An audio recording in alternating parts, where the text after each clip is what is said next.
आधा जो है वो हमने किया था, जो सवालात थे मैंने आपको करवाए तकरीबन 7 थे ना। क्या आप लोगों ने वो डन कर ली? Okay, very good.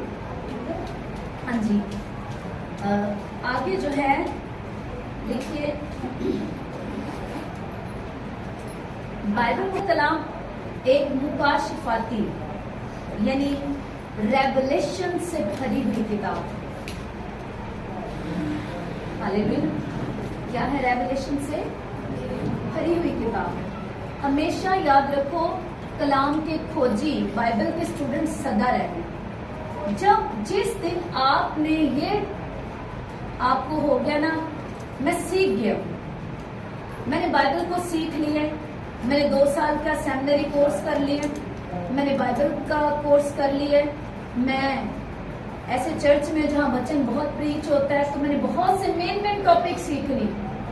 मुझे कलाम का मालूम हो गया, जुबान के इस्तेमाल का हो गया, फेथ का मालूम हो गया, मैं बहुत सी चीजें सीख गया, मैं आगे सिखा सकती हूँ। अच्छी बात है, ये सच है कि आप जब बहुत सीख जाते हैं आप सिखा सकते हैं, लेकिन अपनी सोचों को और अपने आप को हमेशा एक चीज सिखा के रखो, बता के रखो कि जो मैंने सीखा है वो इनफ नहीं, मुझे और सीखना है और बहुत कुछ है।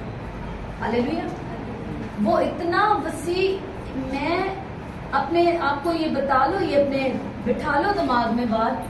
यहाँ पे लिखा है कि खुदावंद का कलाम जो वो एक मुकाशिफाती किताब है, रेवलेशन से भरी किताब है। मैं आपको अपने ईमान से और दावे से ये कह सकती हूँ कि आप एक ही आयत को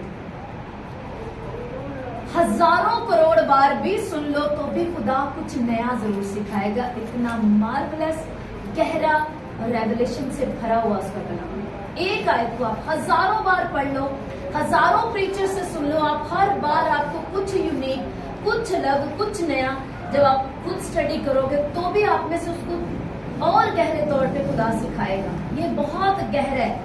और वो जो समझते हैं मैं बाइबल कोर्स कर लिए, मेरे अभी तक जो है मेरे हमारा 4 साल का कोर्स, अभी भी मेरी वो पड़ी हुई है सारी फाइल।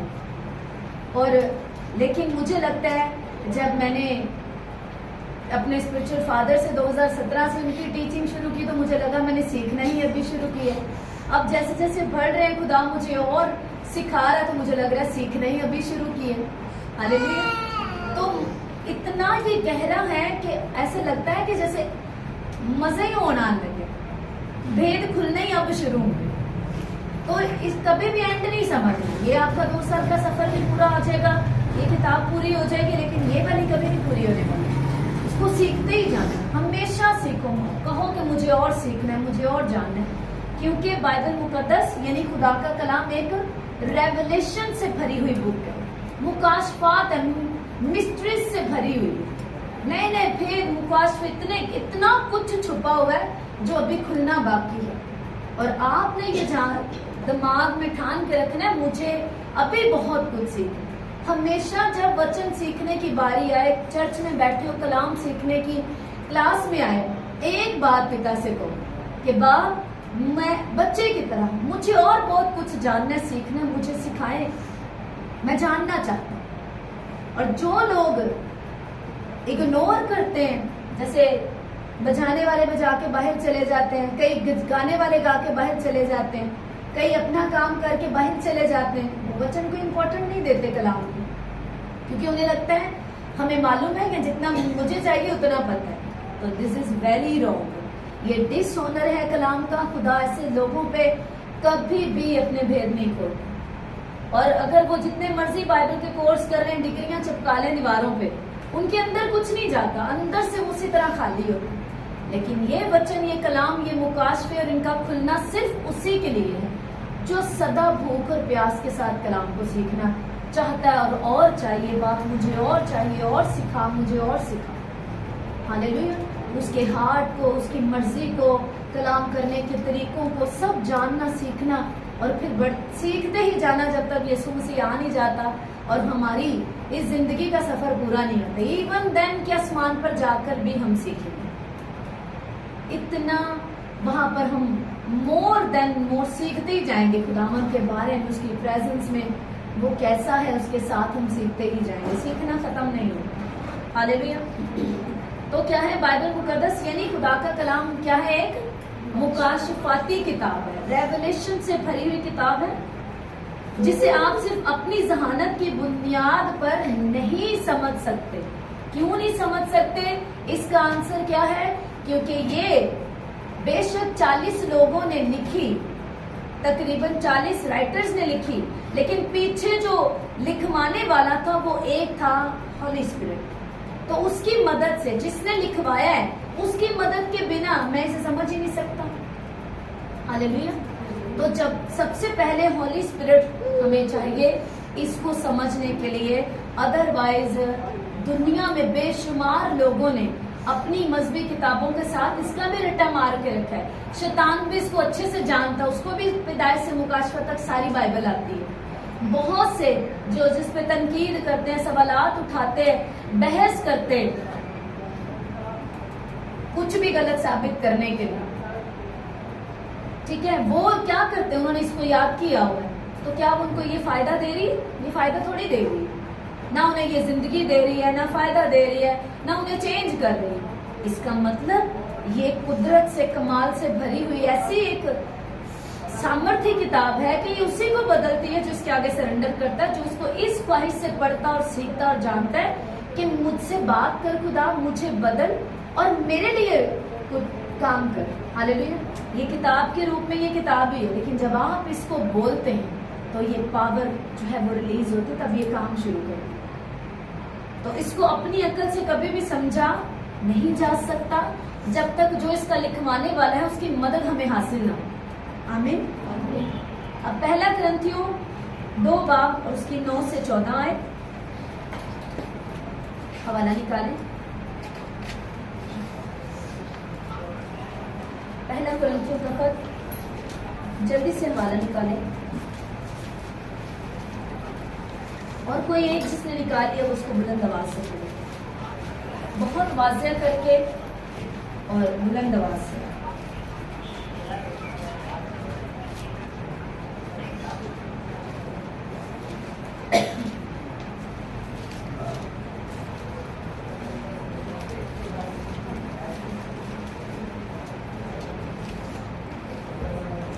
यहाँ पर सब आप ही के बहन भाई हैं, आप सब आपस में बहन भाई हैं, स्टूडेंट्स हैं, है ना, यीशु मसीह के सारे पैरोकार हैं, तो किसी से झिझकने की जरूरत नहीं है। यहीं पर आपने सीखना है, तो जहाँ जहाँ सीखना होता है वहां पर अगर शर्माते रहोगे तो फिर झिंझ आए ना जी वापस चले जाओ, वो शर्म लैके, वो झिझक लैके, वो अपने अंदर वही फीलिंग्स। लेकिन यहीं पर आपने बोल्ड बन के जाना है, दलेर बन के जाना है, सवालात करने हैं, सीखना है। क्या उस दिन सर कह रहे थे, वो भी यूनानी के सर भी ये कह रहे थे ना, नोट करके ये मत सोचो मैं घर जाके याद की, यहीं पे सीख के जाओ, क्योंकि किस लिए टाइम दे रहे हो? सीखने के लिए। तो यहीं पर सीखो, यहीं पे प्रैक्टिस करो। हाँ जी, 2 बाब की 9 से 14 बुलंद आवाज से। बल्कि जैसा लिखा है वैसा ही हुआ कि जो चीजें ना आंखों ने देखी, ना कानों ने सुनी, ना आदमी के दिल में आई, वो सब खुदा ने अपने मोहब्बत रखने वालों के लिए तैयार कर दी। आमीन। आमीन। दैट्स वेरी अमेजिंग रेफरेंस, बहुत खूबसूरत कलाम। क्या है कि खुदा ने क्या कर दी है? ऐसी चीजें जो आदमियों ने देखी नहीं, सुनी नहीं। इस पे सरमन में आपको खुल के चीजें मैं एक्सप्लेन करूंगी नेक्स्ट, बहुत जल्दी मेरा खुदा की मोहब्बत पे टॉपिक है। लेकिन आज जो है वो इसमें ये है कि बाइबल पहला ग्रंथ 2 की 9 से 14 में क्या पढ़ा कि खुदा ने क्या किया है? जो चीजें आंखों ने देखी नहीं, कानों ने कभी सुनी नहीं, ना ही आदमियों के दिल में आई। यहाँ पे आदमियों की बात हो रही है, खुदा के फरजंदों की बात नहीं हो रही। यानी कि आपको खुदा वो चीजें दे सकता है जो आम लोगों के दिल में भी नहीं आई, उन्होंने सोची भी नहीं, उन्होंने देखे भी नहीं। वो खुदा ने अपने फरजंदों के लिए तैयार करके रखी है। आपको वो देगा भी, आपको वो दिखाएगा भी, उनमें जीने का आप उसका स्वाद भी लेंगे, इंजॉय भी करेंगे उन चीजों को, उन ब्लेसिंग्स को। वो सब क्यों? तब वो आपको मिलेंगे जब आप उससे प्यार करने वाले होंगे। खुदा से प्यार, खुदा के कलाम से प्यार। 9 से 14 आए। हाँ जी, इसका अलिफ लिखें नीचे, ऊपर लिखें खुदा का कलाम मुकाशफाती किताब है। हमने इसका अलिफ लिखा था ना, अलिफ किताब मुकद्दस क्या है, ये बे है, खुदा का कलाम मुकाशफाती किताब है, साथ में बे लिखी शुरू में।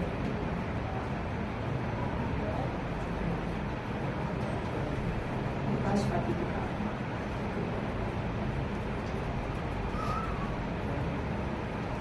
बहुत ठोस रेफरेंस है, बढ़िया जबरदस्त, जिसको कहते हैं ना बहुत अच्छा अनुवाद है। तो आप लोग इसको जरूर लर्न करें, घर जाके हवाले जरूर पढ़ा करो। हाँ जी, अलिफ लिखिए। जिस्मानी आदमी खुदा के कलाम के रूहानी सुनों को नहीं समझ सकता, इसीलिए ये बाइबल सबके लिए पावरफुल किताब नहीं है। क्यों नहीं है? क्योंकि जिस्मानी है, जब तक वो जिस्म के कामों को नहीं छोड़ते, नए सिरे से पैदा नहीं होते, खुदा का ये कलाम जो कि सारे के सारे रूहानी असूल है, उन्हें कभी समझ ही नहीं आता। इसलिए उनके लिए ये, मैंने ऐसे भी लोगों को कहा बाइबल ਤੁਹਾਡੀ ਲੈ लो जी, ਤੇ ਕਹੋ ਹੈ ਜਿਹੜੀ ਤੁਹਾਡੀ ਪ੍ਰਾਪਰਟੀ ਲੈ ਲਈਏ, ਕਦੇ ਨਹੀਂ, ਕੇਸ ਕਰ ਦੇ। ਇੱਕ ਛੋਟਾ ਜਿਹਾ ਉਹ ਵੀ ਸੋਨਾ ਜਿਹਦੇ ਚ ਮਿਲਾਵਟ ਹੈ, ਉਹ ਵੀ ਕੋਈ ਲੈ ਲੈਣਾ ਤੇ ਉਹਦੇ ਤੇ ਛੱਡਣਗੇ ਨਹੀਂ ਜਿੰਨ ਦੇਰ ਤੱਕ ਉਹ ਵਾਪਸ ਨਹੀਂ ਦੇਣਾ।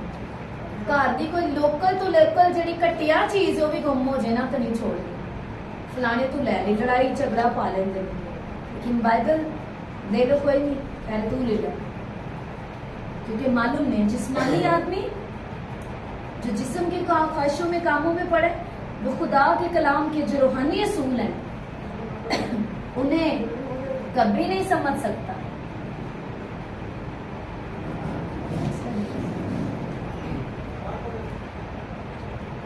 नंबर बे, हमारे अंदर मौजूद रूहुल कुदुस हमें रूहानी अकल बख्शता है, इसे समझने की, इसे पढ़ने की, समझने की और इस पर चलने की। हमारे अंदर मौजूद रूहुल कुदुस हमें रूहानी अकल बख्शता है। उसके बाद दूसरा जो हवाला है वो यूहन्ना की इंजील 16 बाब और उसकी 13 आयत निकालिए, कोई और निकाले और यूहन्ना की इंजील 16 की 13 को पढ़ें।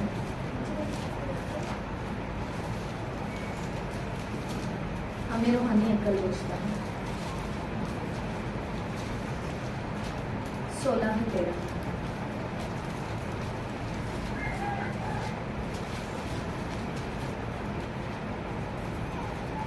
16 बाब यूहन्ना की इंजील 16वां बाब उसकी 13वीं आयत। हाँ जी, कोई और बहन भाई पढ़े बुलंद आवाज से। लेकिन जब वो यानी उन्हें आएगा तो तुमको तमाम सच्चाई की राह दिखाएगा, इसलिए कि वो अपनी तरफ से नहीं कहेगा, लेकिन जो कुछ सुनेगा वही कहेगा और तुम्हें आइंदा की खबरें देगा।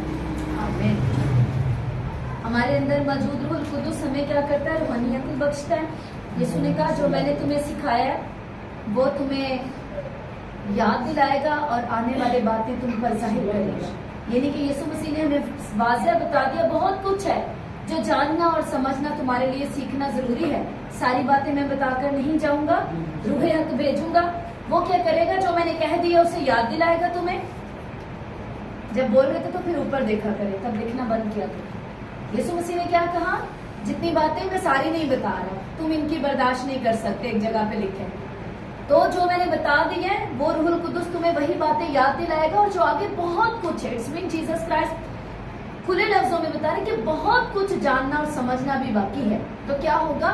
रूहुल कुदुस वो तुम्हें समझाएगा भी, बताएगा भी, और आइंदा की बातें, आइंदा की खबरें मुझ ही से लेकर तुम्हें देगा। आमीन।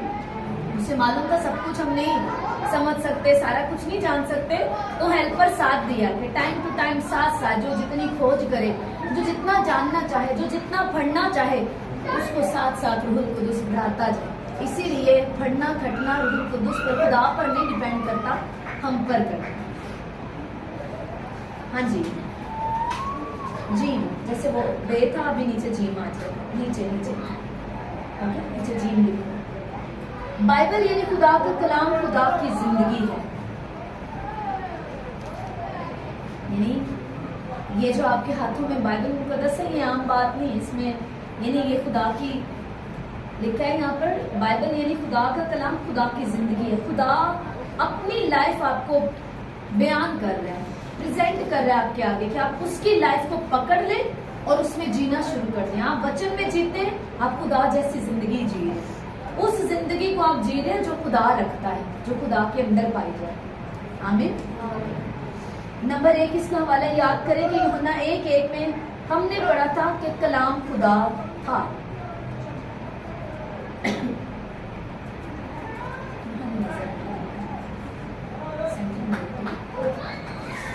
यूहन्ना 1:1 हमने क्या पढ़ा था? इब्तिदा में कलाम था और कलाम खुदा के साथ था और कलाम खुदा था। नंबर 2, बाइबल खुदा को हम पर जाहिर करती है। ओके जी, बाइबल यानी खुदा का कलाम क्या है? वो जिंदा है। बाइबल यानी खुदा का कलाम क्या है? जिंदा है, ये बात करता है। और आपको मालूम है, जब आप इसे पढ़ के डिलीवर करते हैं तो ये जिंदा होता है। इसीलिए इसको पढ़ना कहा, तेरे मुंह से ना हटे, तेरे मुंह पर रहे, ताकि ये जिंदा है। ये जो जिंदा है, जब आप इसको अपने मुंह से आवाज देते हैं तो जिंदगी डिलीवर होती है। Hallelujah, hallelujah.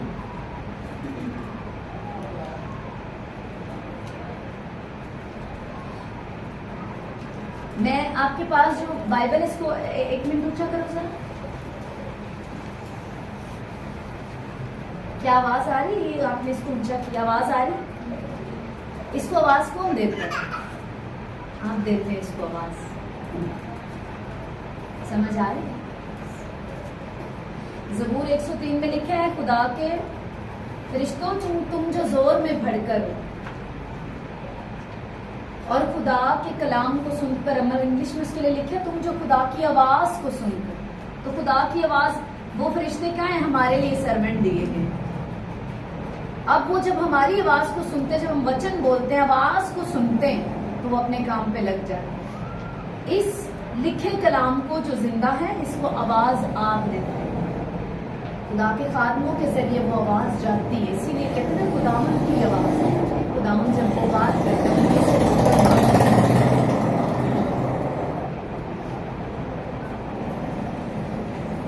जिंदा है। अलिफ में लिखा, इब्रानियों 4 की 12 निकालो। खुदा का कलाम जिंदा कलाम है, इसमें कसरत से जिंदगी है, अबंडेंस लाइफ है इसमें। वो जिंदगी जो आप डिजायर करते हैं, आप मांगते हैं, आप इच्छा करते हैं कि काश मेरी लाइफ ऐसे हो, ब्लेस्ड, सुपीरियर लाइफ में जी, मेरे बच्चे ब्लेस्ड हो, मैं अगर खिदमत में तो वो ब्लेस्ड हो, हर चीज डिसिप्लिन हो, फाइनेंस सुपर हो, मेरी सेहत सुपर हो। 2005 में कोरिया से एक प्रीचर आई थी, पास्टर, तो वो कहने लगी कि अपने सरमन में कहती 25 साल हो गए हमने कभी डॉक्टर को नहीं देखा। क्यों? 25 साल से कभी बीमार नहीं हुए, कभी डॉक्टर को नहीं देखा। इट्स मीन ये पॉसिबल है कि आप एक छोटा सा नजला भी आपको ना लगे, आप ऐसी जिंदगी जी सकते हैं। 100% हेल्दी लाइफ ये बाइबल देती है। जब आप इसको फेथ से एक्सेप्ट कर लेते हैं और यही बोलते हैं, आप ऐसी जिंदगी जी सकते हैं। इतना महान पावरफुल वर्ड है। अगर आप एक्सेप्ट कर लें, कोई नहीं, नजला ही है, जुकाम है, तो कोई इशू नहीं है, मौसमी है, एक्सेप्ट करते ना, मौसम के हिसाब से सब चल रहा है, तो कोई बड़ी बात नहीं है। बुखार आजकल सबनों हो रहा है, हाँ, नजला सबनों लाग रहा है, आपने एक्सेप्ट कर ली है तो बस हो गया। जो कुछ ये क्रिश्चियन लाइफ एक ऐसी लाइफ है, जो कुछ आप एक्सेप्ट करके रिसीव कर लोगे आपके लिए वो है, और जो कुछ आप रिजेक्ट करते हो आपके लिए वो। इसमें क्या है? कसरत से जिंदगी है। खुदा का कलाम जिंदा कलाम है। इब्रानियों 4:12 निकाले तो किसने निकालिए? पढ़ो।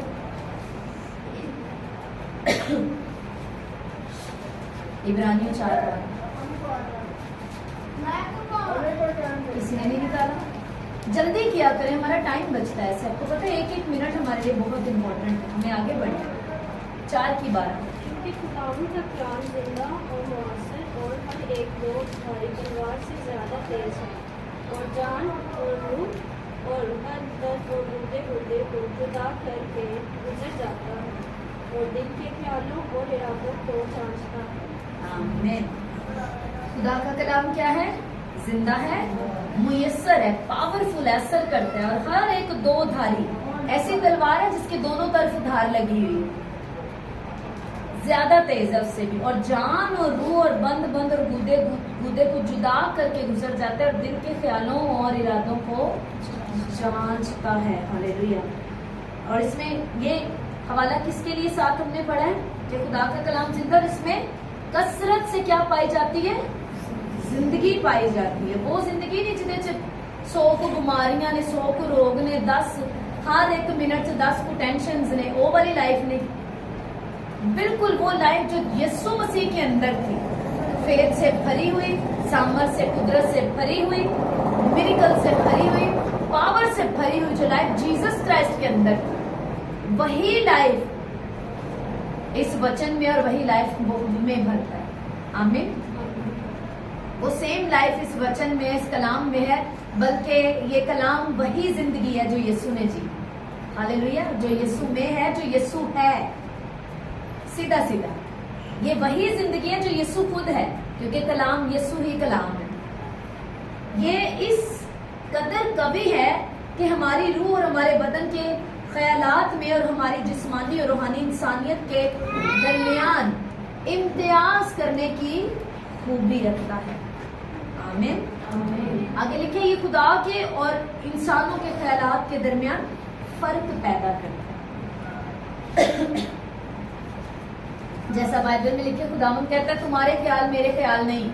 तुम्हारे हमारे ख्याल क्या है? छोटे, बस छोटा जिहा घर मिल जे, माड़ी चंगी नौकरी मिल जे, है ना, वाइफ भी, रिश्ता भी लगे, बस थोड़ा बहुत पढ़ी होए जी, बाइबल पढ़ सकती हो, मुंडा बस इन्ना कोई नशा ना करता है, भले खुदा नूं मानदा नहीं, हमेशा छोटे की डिजाइन, छोटे ख्यालात, घट कमी कटी, बस छोटे लेवल को देख। खुदा हमेशा बिग देखता है। इस्राएली क्या देख रहे हैं? पीछे फराउन आ गया, आगे पानी, बस उन्हें मौत नजर आ गई, लेकिन खुदा उस बड़े समंदर को चीरने का प्लान रखता है, उसको चीरने का, उसको मालूम है इस बड़े समंदर को मैं जो गहराइयों तक है, कभी जब से समंदर बना है सूरज की रोशनी उस पर नहीं पड़ी, और आप इमेजिन करो कैसी जमीन होगी उसकी, है ना। पानी सालों से, जब से जमीन खल्क हुई है, पानी को एक जगह जमा किया गया, तब से पानी वहां से हटा नहीं, वहीं पे है और गहरा है, दलदल है, बहुत खुश्क कभी हुई नहीं वो जमीन, और खुदा उसको देख रहे, उसकी आंखें वहां तक जा रही है कि मैं इसको इनके लिए खुश्क करके सड़क बनाऊंगा और चलाऊंगा। हालेलुया। तो अब जो वचन है, जो कलाम है, वो इंसानों के और खुदा के ख्यालात में बड़ा फर्क वाजिया करता है। वो कहता है तुम्हारे ख्यालात मेरे नहीं है, और जो ख्यालात मैं जो तुम्हारे लिए प्लान्स रखता हूँ वो भी तुम्हारे नहीं। सम टाइम खुदा हमारे प्लान इसलिए डिस्ट्रॉय कर देता है ताकि, क्योंकि हमारे प्लान इतने वो खराब होते हैं कि कुछ टाइम बाद वो हमें डिस्ट्रॉय करने के लिए हमारे प्लान्स होते हैं। कितनों को समझ आ रहा है? सम टाइम हमारे अपने प्लान, हमें लगता नहीं है प्लान है हुई मार्वलेस, मेरा सबसे बढ़िया प्लान, लेकिन हमारा वही प्लान एक टाइम में हमें आने वाले टाइम में वो हमें नाश करने के लिए, डिस्ट्रॉय करने के लिए हमारी वो प्लानिंग होती है पक्की वाली। पर खुदा क्योंकि आगे देख सकता है, इल्म साबिक रखता है, आने वाला टाइम देख सकता है अपनी कुदरत से, तो क्या करता है वो हमारे प्लान डिस्ट्रॉय करता। हमें लगता है वो प्लान खत्म हो गया, खुदावंद नाल ही नहीं, उन्हें तो क्या मैं फेवर दान। सम टाइम जो है खुदावंद ने बेस्ट रखा होता, और जो हम देख रहे होते अपनी छोटी अकल से, अपने उन तंग ख्यालात से, हमें वही बेस्ट लग रहा होता, लेकिन खुदा उस प्लान को फिर तोड़ता है। कई बार हम भी टूट जाते हैं, फिर जोड़ता है, तसल्ली देता है, बनाता है, फिर फेथ बढ़ाता है, फिर हमें कदम चलने की ताकत देता है। समझ आ रही है ना? फिर हम बढ़ते हैं, फिर जब नेक्स्ट पता चलता है, फिर शुक्र करते हुए समझ नहीं आती कितना शुक्र कि खुदा तेरा शुक्र है, मेरी गड्डी जड़ी मिस हो गई सी, वधिया आया, एक्सीडेंट हो गया, खुदा तेरा शुक्र है ये काम हो गया। मैं रोया, मैंने कंप्लेन की, मुझे लगा कि सब कुछ, मेरा तो इंटरव्यू था और गाड़ी पंचर हो गई और आगे पता चला कि कुछ हो, वहां पर थी बड़ी गड़बड़ ना। सो मैंने इस तरह की चीजें होती। तो सम टाइम हम हमेशा ही चाहते हैं कि बस फेवर मिल ही जाए हमें। सम टाइम खुदावंद उन चीजों को इसलिए रोक देता है क्योंकि वो प्लान्स हमें डिस्ट्रॉय करने के लिए होते हैं। तो खुदा प्लान ही डिस्ट्रॉय करते हैं कि हम ना नाश हो जाए, हम ना बिखर जाए, हम ना डिस्ट्रॉय हो जाए। तो उसके ख्यालात जो हैं वो इंसानों के ख्यालात से बहुत वसी हैं और बहुत अजीम भी हैं। ओके, बरहक और वफादार है खुदा का कलाम। खुदा क्या है? बरहक क्या है? खुदा का कलाम और वफादार है। यूहन्ना 8 बाब उसकी 31 और 32 को निकालें। जो पढ़ रहे हैं वो ना पढ़े, अब जिन्होंने अभी तक नहीं पढ़ा वो निकाल के हवाला पढ़े। जल्दी से निकालिए यूहन्ना की इंजील 8 बाब।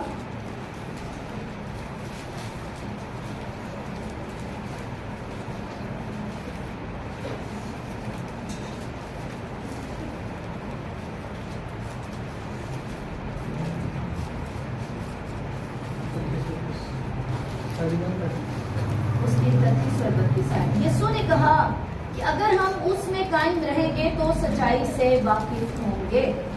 इसका मतलब कलाम सच्चाई है और इस पे वही बात कर सकता है, वही इसको बयान कर सकता है ना जो उसमें कायम है। लोगों को, कईयों को इतना सा सीख के तो बहस करने का बड़ा शौक होता है। इसीलिए पौलुस रसूल लिखते हैं तकरारी ना बनो, हमेशा सीखने वाले बनो। अगर हम सीखने की गर्ज से सवाल करते हैं तो इट्स वंडरफुल, क्योंकि हम जानना चाहते हैं, हम सीखना चाहते हैं। लेकिन जो लोग तकरारी होते हैं, तकरार करना चाहते हैं, डिबेटर बनना चाहते हैं बड़ा, या उस सच्चाई को मरोड़ना चाहते हैं, वो हमेशा से दसो तो सही फिर है खेंजे अच्छा है जी, तो फिर इंज क्यों सी।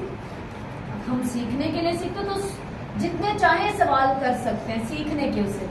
लेकिन अगर बहस करनी है या आगे हम कहते हैं कि मैंने आगे किसी को नीचा दिखाना है, तो फिर जो है वो यीशु मसीह ने कहा कि अगर तुम मुझ में कायम रहो तो ही सच्चाई से वाकिफ हो, वरना फिर सच्चाई के रेवलेशंस हम पे नहीं खुल सकते, क्योंकि हमारा पीछे का मोटिव क्या है वो सही नहीं। यीशु ने साफ साफ कहा अगर तुम मुझ में कायम रहो।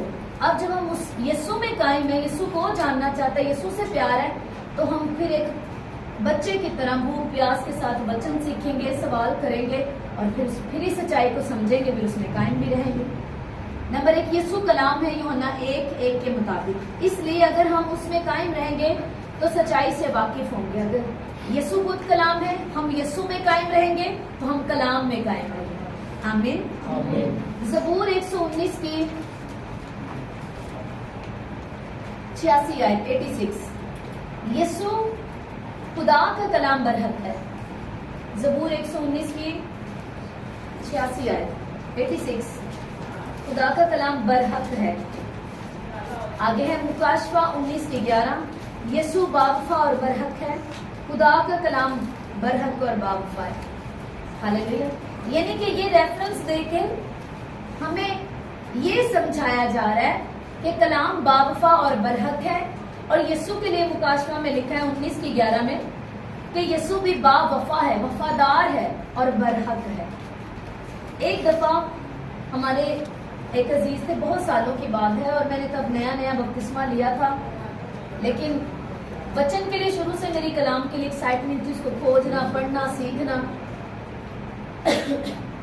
और जितना मुझे तब तक मालूम था, तो एक हमारे जान रिश्तेदारों में से थे और वो बहस करने लगे, मुझे कहने लगे कि जी किसी को भी पूछो एक गल ठीक है कि जादू बरहक के। तो मैंने कहा ये बात जरूर है कि वो काम करता है, असर करता है जिंदगियों के ऊपर, लोगों पे काम करता है, लेकिन बाइबल में लिखा है बरहक यीशु मसीह।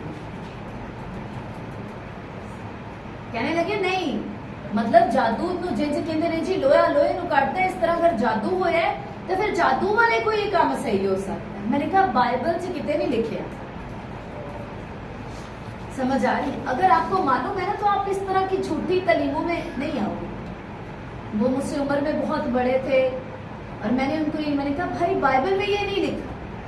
कह रहे ठीक है बाइबल से नहीं लिखा या जो भी है, लेकिन ये गल है हकीकत है इस हाथ से जिंज लोया लोहे नु काट दे उस तरह जादू ही काट सकता। मैंने कहा यीशु मसीह ने कहा जी शैतान अपना ही विरोधी हो जाए, दुश्मन हो तो वो अपनी भाषा च फुट पै जाएगी, वो भाषा कायम ही नहीं रहेगी। तो वो जादू को जादू कैसे काट सकता है? इसका मतलब उससे कोई बड़ी पावर होनी चाहिए जो उसे काटे।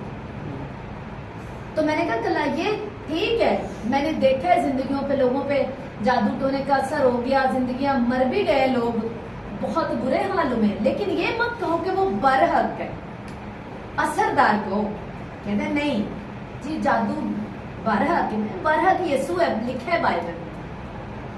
हालेलुया।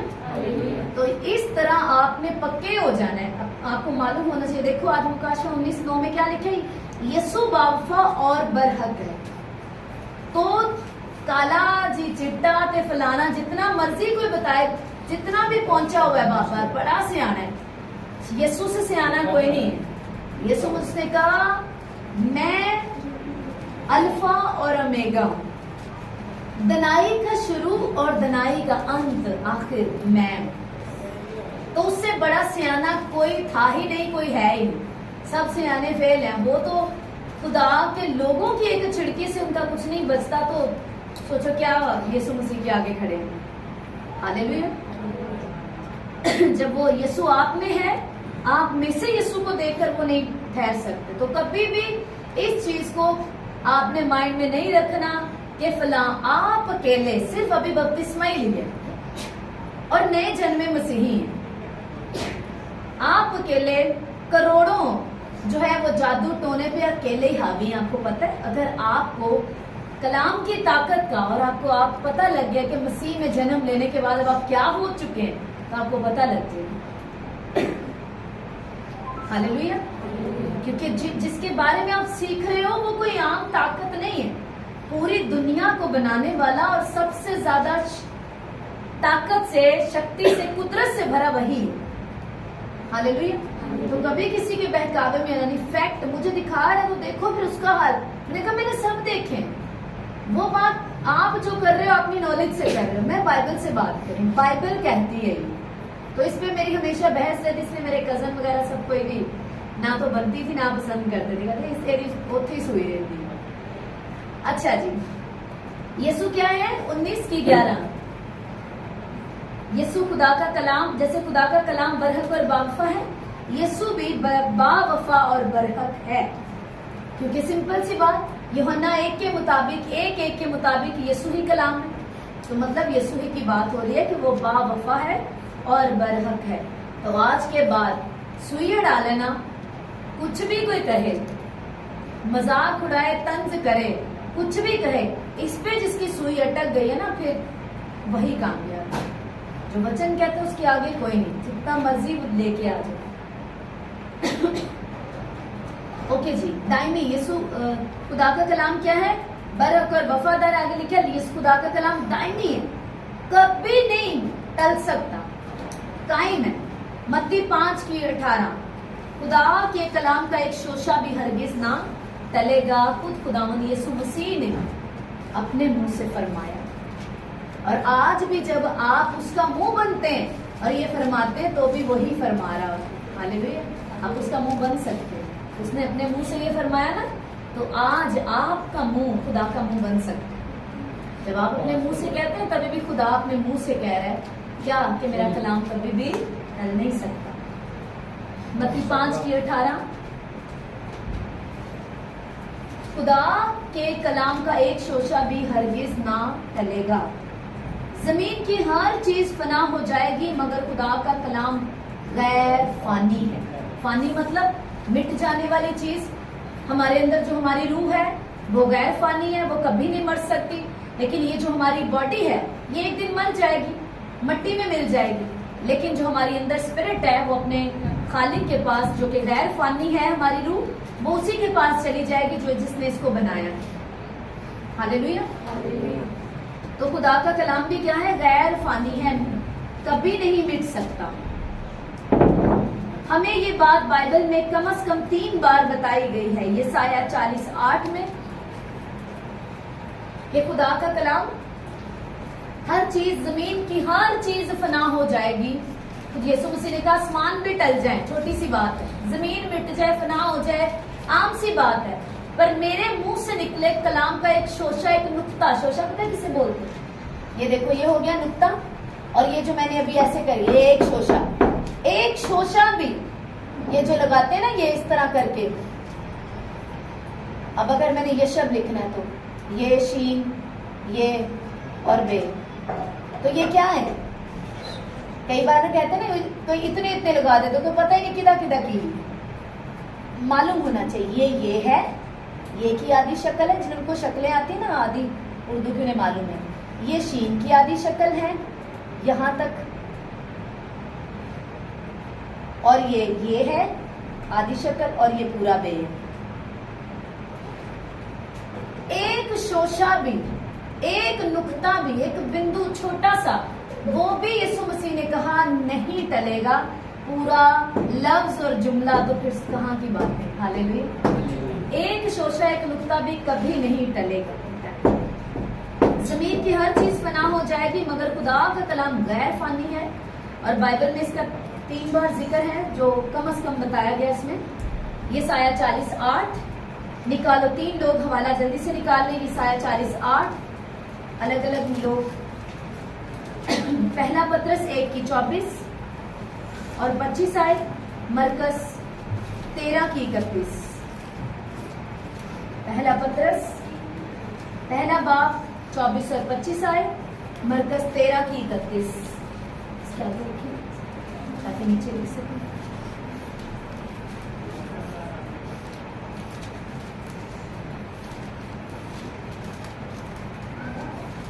कोई आपके सामने बहुत बड़ा आलम है, आपके सामने बहुत बड़ा कोई बिशप है, कोई बहुत बड़ा आपके रिश्ते में है, कोई भी है, आप उसके सामने उसके गलत जो वो कन्फेस कर रहा है, गलत इकरार कर रहा है, आप उसको आमीन नहीं कह सकते। बात याद रखिए, वरना आप खुदा के कलाम के बारे में आपको नॉलेज नहीं है, आपके अंदर डर है, आप डरपोक है, आपके अंदर दिलेरी नहीं है खुदा के कलाम को बताने की कि नहीं यही सच है। मुझे नहीं पता ये मेरी खूबी थी या मैं तो इसको वो कहूंगी पाक रूह की दी हुई दिलेरी थी। चाहे मेरे डैडी होते थे या कोई भी होता था, नहीं बाइबल ये कहती है, सॉरी माजर बाइबल मगर ये कहती है, कभी भी मत देखो कि आगे कौन है। तमीज एक ऐसा कह लो ना, एक ऐसा कोट है ना जिसको आप पहन के आप अपनी बात को रख सकते। जरूरी नहीं कि आप सही और अगला गलत और आप फिर आपे से बाहर हो के तमीज से बाहर जाके कुछ समझाए। नहीं, उस तमीज के कोट को इसीलिए बाइबल कहते हैं मेरे बेटे तमीज का दामन थाम ले, इसको पहले ही तेरी जिंदगी है, तेरे काम आएगा, तेरी पर्सनैलिटी निखारेगी, तू मार नहीं खाएगा कहीं पे भी। कई दफा लिहाजी लोग ही मारे जाते यार हूं एडा वड्डा है फलाना है हूं मैनू की कमाया कहन दे, गलत कहन दे। मुझे चाहे वो मेरे ससुर जी थे, मेरे अपने डैडी थे, कोई रिश्ते में बड़ा था, जहां कलाम नहीं बाइबल में इस तरह लिखे नहीं, ऐसा नहीं। ये दलेरी आप में होनी चाहिए। हालेलुया।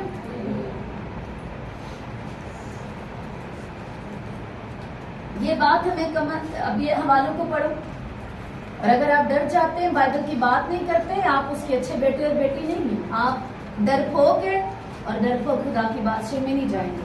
जिस वचन ने आपको सांसें दी हैं, जिसके सबब से आप जिंदा हैं, आप उसी के लिए अब बात नहीं कर रहे, आप दलेरी से खड़े नहीं हो रहे, आप बता नहीं रहे कि सच्चाई क्या है, या तो फिर तुम खुद नहीं पता, और अगर पता है तो बोलो, बताओ। हो सकता है आपके बताने से अगले की थॉट्स क्लियर, अगला माफी मांग ले, खुदा मेरे माफ कर, मैं गलत सी। ये साया 40:8 जिसने निकाला है वो पढ़े पहले। हाँ, घास मुरझा जाती है, फूल कुमलाता है, पर हमारे खुदा का कलाम अब तक कायम रहेगा। आमीन। घास क्या करती है? मुरझा जाती है, हर चीज फना हो सकती है ना, लेकिन हमारे खुदा का कलाम अब तक यानी कि कभी नहीं मिटेगा, हमेशा से हमेशा तक कायम रहेगा। पहला पत्रस 1:24-25 कौन पढ़ेगा बुलंद आवाज से? चुनाचा हर बशर घास की मानिंद है, और उसकी सारी शानो शौकत घास के फूल की मानिंद। घास तो सूख जाती है और फूल फूल गिर जाता है, लेकिन खुदावंद का कलाम अब तक कायम रहेगा। ये वही खुशखबरी का कलाम है जो तुम्हें सुनाया गया था। यस, अपोस्टल पीटर भी इसी चीज को जो यसाया में से उसने सीखी थी वही उसी को बयान कर रहा है। यस, नेक्स्ट कोई और पढ़े। एक आसमान और जमीन टल जाएंगे लेकिन मेरी बातें ना टलेंगी। स्टेफनी अब यसाया 55 निकाल लो। नेक्स्ट जो है, वेरी गुड। आसमान और जमीन, यीशु मसीह ने कहा टल जाए तो टल जाए, जो मर्जी हो जाए, हाँ मेरी बातें कभी नहीं टलेंगी। तो सोचो, उनको टाल मटोल करके हम बच सकते हैं? हरगिज नहीं। अपने शॉर्टकट निकाल के कभी नहीं। खुदा के मकासद को, कलाम खुदा का क्या है? खुदा के मकसद को पूरा करता है। खुदा का कलाम दायमी है, ये 3 नंबर था। अब चौथा नंबर, उसका अलीफ जो है यसाया 55, उसकी 10 और 11 जी स्टेफनी।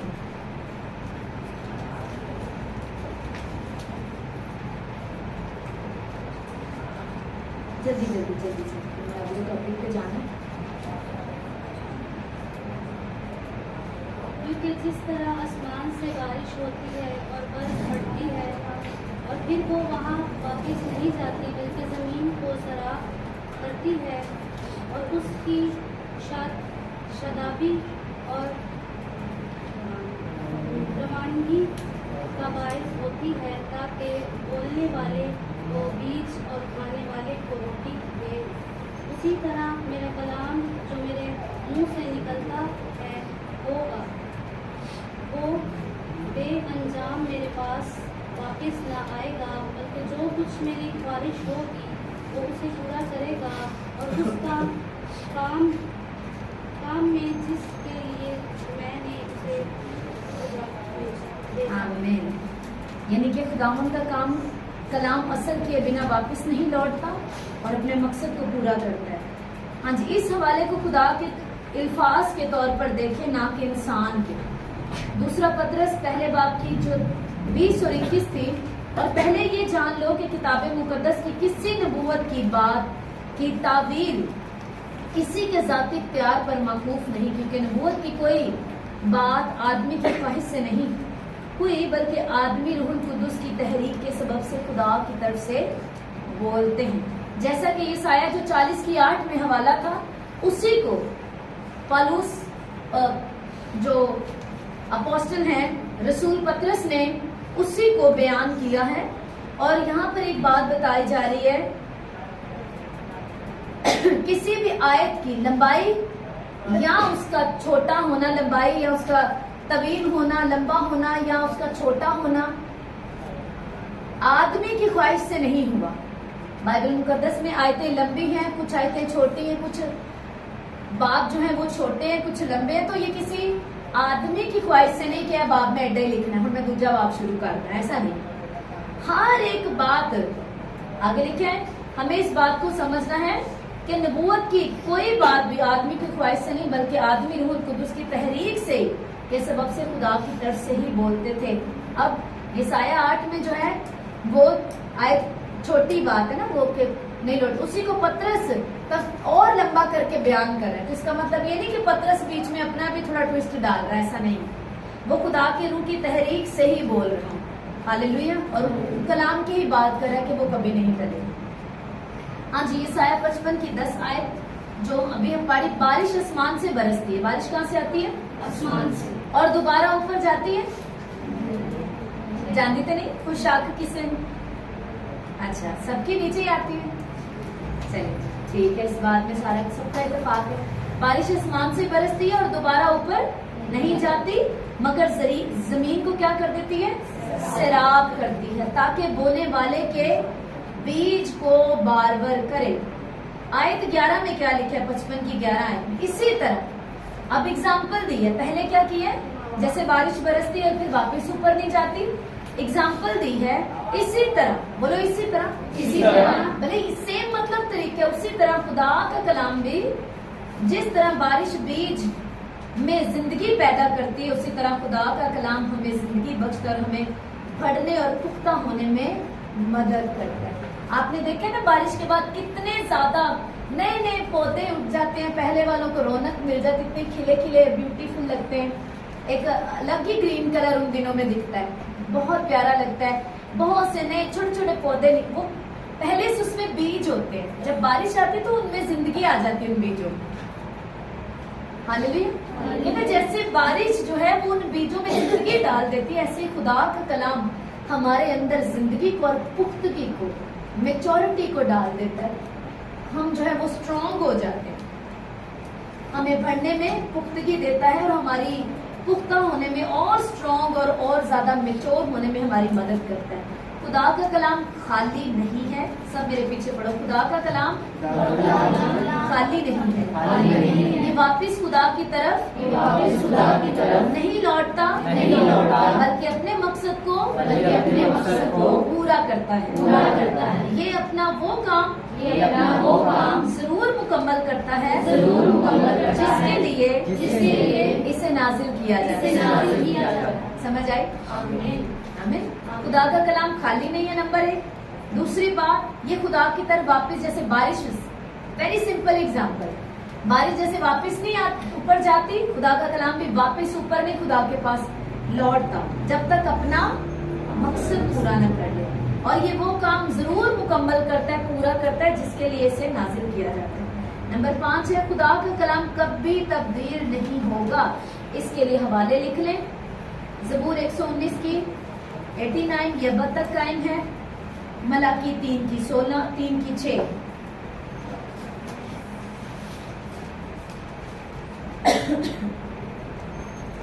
ज़बूर 119 89, मलाकी 3 की 16, 3 की 6, ठीक है, 3 की 6, इब्रानियों 13 की 8।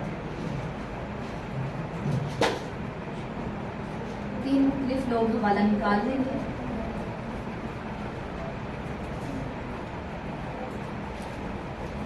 अब ये जो तीनों हवाले हैं, ये आगे की लाइन के तीनों बच्चे निकालें।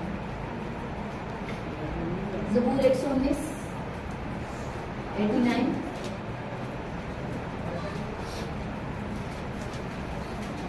और नेक्स्ट जो है आप निकालो एंजल सवेरा। मलाकी निकालो 3 की 6, एंजल आप निकालो इब्रानियों 13 की 8।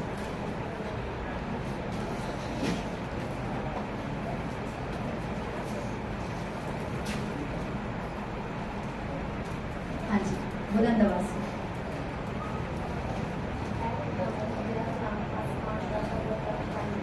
आमीन। आवाज आई पीछे वालों को? खुदाम तेरा कलाम आसमान पर अब तक क्या है? कायम है। निकालें सब हवाला, ठीक है। नेक्स्ट है, नेक्स्ट निकालें मलाकी 3 की 6, बुलंद आवाज।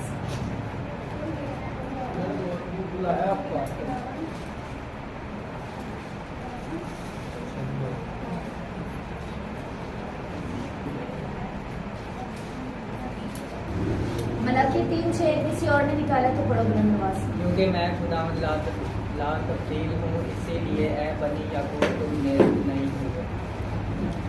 पहला जो वाला पढ़ा उसके मुताबिक खुदा ये अब तक कायम है, खुदा का कलाम कभी नहीं तब्दील होता, ये अब तक कायम है। मलाकी के मुताबिक खुदावंद कभी नहीं बदलता, इसलिए उसका कलाम भी कभी नहीं बदलता। आमीन। खुदा कभी नहीं बदलता और उसका कलाम भी कभी नहीं बदलता। तो वो लोग जो इसे अपने तरीकों से बनाते हैं, इसीलिए अपनी जिंदगी में जो कहते हैं ना मुंह नहीं खाने में, वो वाला हिसाब होता है। जो इसको तोड़ते मरोड़ते, जो इसको अपने कैरेक्टर, खुद का कैरेक्टर बुरा है, अपने में कमी है, तो उसको साथ में मिला लेते हैं, ऐसे मिला मिलू के अगले को गुमराह करते हैं। वो खुद भी नुकसान उठाते हैं और दूसरों के लिए ठोकर का बायस बनते हैं, चक्की का पार्ट उन्हीं के लिए। क्योंकि कलाम के साथ कोई भी छेड़छाड़ नहीं कर सकता, कि बाइबल कहती है उसने हर नाम से ज्यादा ऑनर जो दिया है ना, वो अपने कलाम को दिया। तो इतना ऑनर जिसे खुदा दे रहा है, उसके साथ छेड़छाड़ करके, उसको घटा के, बीच में अपनी मिलावट करके, बिदतें डाल के, अपने आप को भी खराब करना, अपनी जिंदगी भी कहीं ना पहुंचाना और दूसरों को भी ठोकर का बायस बनाना, तो ये जो चक्की का पार्ट है ना, उन्हीं के लिए। तो इसलिए वचन को वैसे ही मानो जैसे वो है और पूरा मानो। हालेलुया। फिर ये काम करता है। अगर हमारी 5-10 रुपए की गोली भी डॉक्टर कहते ना पूरी खानी है ते फिर आराम आएगा और 3 टाइम खानी है। तो सोचो ये कलाम कितना पावरफुल है ते एदा भी पूरे खाने ही असर है। आमीन। ओके जी, इब्रानियों 13:8 यीशु कल आज बल्कि अब्बद तक क्या है, यकसा है, इसलिए उसका कलाम भी आज कल और अब्बद तक यकसा है क्योंकि यीशु ही कलाम। आमीन आमीन। ये बात समझ में आ गई। अब तक हमारा तीसरे मौजू तक यही बात चल रही है। कितनों को ये बात बैठ गई अंदर, स्पिरिट में चली गई? किसके गई? गई नहीं? आप बताओ। हाँ जी, क्या लिखा है मेरे साथ? यीशु कल आज बल्कि अब्बद तक यकसा है। सब बोलो। आज कल नहीं लगा, यीशु कल आज और अब्बद तक यकसा है। इसलिए उसका कलाम भी कल आज और अब्बद तक यकसा है। क्यों बताओ? क्योंकि यीशु ही कलाम है। हालेलुया। चलें जी, टॉपिक हुआ कंप्लीट। सवालात जो है वो 7 तक लिखे थे। नंबर 8 से सवाल लिख लीजिए। बाइबल मुकद्दस कैसी किताब है? सवाल नंबर 8। उसके बाद मौजू नंबर 4 को हम अभी शुरू करेंगे। जल्दी से सवाल लिखें क्योंकि मेरा प्लान है कि मैं इसको खत्म करूँ। मुझे टाइम बताएं। 8:04 4 ठीक है, हो जाएगा। बस जल्दी से आप लोग सवाल लिखें ताकि थोड़ा छोटा लिखना हो ताकि एक पूरा आ जाए, मिटाना एक ही दफा हम इसको रख दें। हाँ जी, सवाल नंबर 8 बाइबल मुकद्दस कैसी किताब है?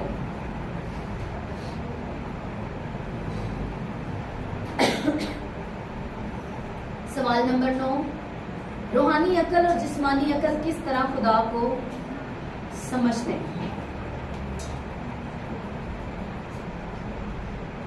समझती है। सवाल या निशान को बनाना। बाइबल मुकद्दस कैसी किताब है? सवाल या निशान। रूहानी अकल और जिस्मानी अकल किस तरह खुदा को समझती है?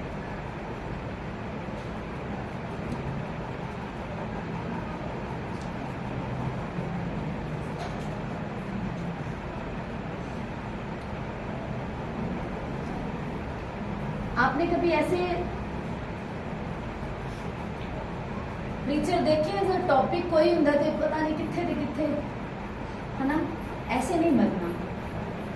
जो बयान करना है ना उस पे उसी से रिलेटेड हवाले, एग्जांपल्स। हाँ, सम टाइम कुछ एग्जांपल देने के लिए हम थोड़ा सा हट सकते हैं कुछ चीजों को, लेकिन वापस वहीं आना ये बहुत जरूरी है।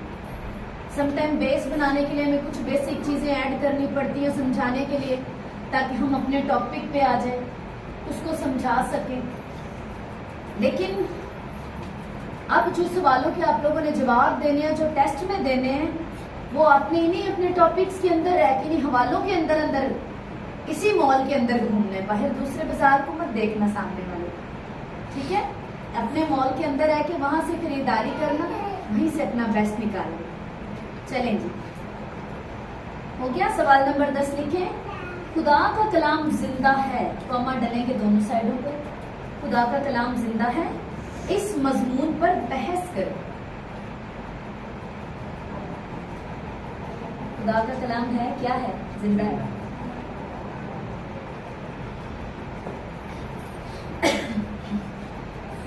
इस मजमून, ये टॉपिक है कि खुदा का कलाम जिंदा है, इस पर बहस करनी है और इसको हम करेंगे। इसको तैयारी करके आना, लिख के भी आना, अपने पर्चे पे होमवर्क करके आना, और इस पर हम बहस करेंगे अगली दफा कि हर बंदा अपनी दलील दे, बताए, कोई सवाल करे, कोई जवाब दे और हवालों के साथ बताए कि हाँ जी खुदा का कलाम जिंदा है, कैसे काम करता है, उसको इस तरह से। कि अगर आपके साथ कोई बहस पर उतर आए तो आप किस तरह से बात करेंगे, पूरा मजमून तैयार करके लाना है। आप उसको कलाम के जरिए ही बताएंगे। हमेशा मुंदू लगता है मैं सुनिया नहीं, मैंने पढ़ा है, मुझे मालूम है, मैंने पढ़ा है, लिखा है, लिखे में से बात करनी। ठीक है, ये है बाइबल के आपको स्टूडेंट बनना है, क्योंकि शैतान को लिखिया समझ आता ना, तो जो तकरारी है और जो बहस करते हैं ना, उनको भी लिखे से ही हम जवाब दे सकते और कायल कर सकते। पौलुस रसूल लिखे वो पुराने अहदनामा में से दलीलें दे देकर, पुराने अहदनामे में से, शरीयत में से बहस कर करके वहां से यीशु मसीह को मसीह जो है आने वाला मुनज्जी जो है वो साबित करता था, और बहुत फिर यहूदी जो है वो बड़े बड़े आलम यीशु मसीह को कबूल कर लेते। हालेलुया।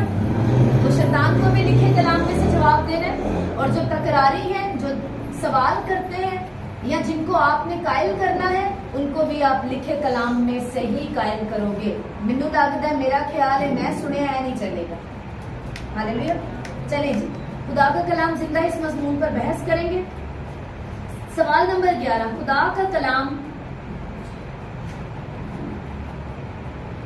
थोड़ा फासला दें, आगे लिखे गैर फानी, कॉमा लगेंगे इसको, गैर फानी है, बयान करें। पहले पर बहस करनी है, इससे एक्सप्लेन करना है, बयान करना है। और सवाल नंबर 12, खुदा का कलाम बरहक और वफादार है, मिसाल दें, एग्जाम्पल्स दें।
मौजू नंबर 4, खुदा, यीशु और कलाम एक है।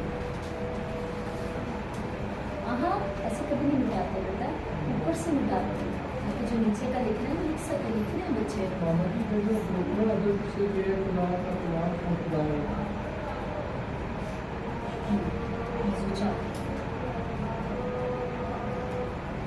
आगे से उसके वो पढ़ रहे हैं ना, नीचे से सबक पढ़ रहे हैं। नंबर 1, मौजू लिखे, मौजू 4, खुदा का कलाम और खुदा एक है।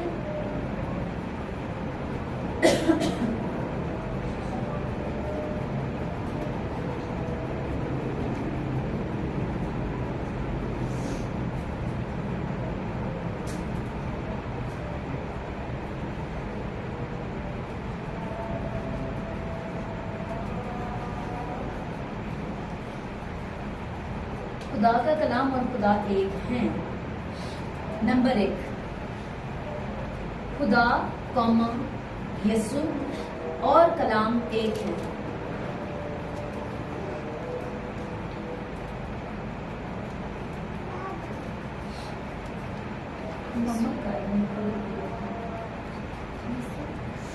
और कलाम एक है। इसका अलिफ यूहन्ना 1 बाब की 1 से 14 आए। इसमें से जो पॉइंट्स लिए हैं वो मैं उन पे बात करूंगी। यूहन्ना 1 बाब 1 से 14 आए। हमने इसको पीछे टॉपिक में 1 से 2 बार पढ़ चुके हैं, जहाँ लिखा है नंबर 1 नीचे, हाँ जी नंबर 1 छोटा सा नंबर 1 इब्तिदा में कलाम खुदा के साथ था और कलाम ही खुदा था। नंबर 2 कलाम मुजस्सम हुआ और हमारे दरमियान रहा। नंबर 3 मत लिखो बेटे, सुने सब, अब सिर्फ रेफरेंस लिखेंगे, टाइम को मुझे करना है। इस मंथ में हमारे जो है वो पहला जो है पूरा कंप्लीट होना चाहिए था और दूसरा कुछ 2 टॉपिक पूरे होने चाहिए। इब्तिदा में नंबर 1 क्या है? इब्तिदा में कलाम खुदा के साथ था, साथ साथ रिप्लाई करो आप सीख। और कलाम भी खुदा था। नंबर 2, कलाम क्या हुआ? मुजस्सम हुआ। और कहाँ रहा? हमारे दरमियान। नंबर 3, खुदा क्या है? खुदा कलाम है। इसलिए वैसे तो आपको कोई ये भी बोल सकता है कि आप तो बोलते हो खुदा रूह है। भाई मैं भी अपने टॉपिक में जहां मैं ये सीख रहा हूँ और पढ़ रहा हूँ कि खुदा कलाम है, समझ आए? तो खुदा रूह है, खुदा कलाम है। खुदा कलाम है इसलिए कलाम भी खुदा है। यसू कलाम खुदा है, लिहाजा कलाम खुदा यसू। समझना है इसे। हालेलुया। जैसे कि मान लो ये एक सिस्टर खड़ी है, जो बॉडी दिख रही है वो सेहून है, और जिसके अंदर एक रूह है वो भी सेहून है। समझ आ रही? जब ये ऊपर, बॉडी तो नीचे रह जाएगी, जब ये ऊपर जाएगी तो जीसस के आगे जब तो वहां पर जब ये स्पिरिट आ गएगी तो सेहून आगे आएगी। समझ आ रही है ना? कलाम फिर से सुनो, खुदा कलाम है इसलिए कि कलाम भी खुदा है। खुदा कलाम है और कलाम खुदा है। इसलिए जब कलाम बात कर रहा है, कलाम प्रीच हो रहा है, तो मतलब खुदा बात कर रहा है। यसू कलाम में खुदा है, जैसा कि यूहन्ना 1:1 में लिखा है, इब्तिदा में कलाम था, कलाम खुदा के साथ था, कलाम खुदा था। तो वही कलाम जब मुजस्सम हुआ, तो मुजस्सम कौन हुआ है भाई? यसू मसीह। यसू मसीह मुजस्सम हुआ है। यसू कलाम में खुदा है। यसू क्या है? इस बात को, इस वर्ष को यूहन्ना 1 से 14 लेकर आपने प्रेयर में बैठ और होली स्पिरिट से कहना है, मुझे इसको और गहरे से सिखाए कि मैं यसू को जानना चाहता हूं, मैं कलाम को जानना चाहता हूं। हालेलुया।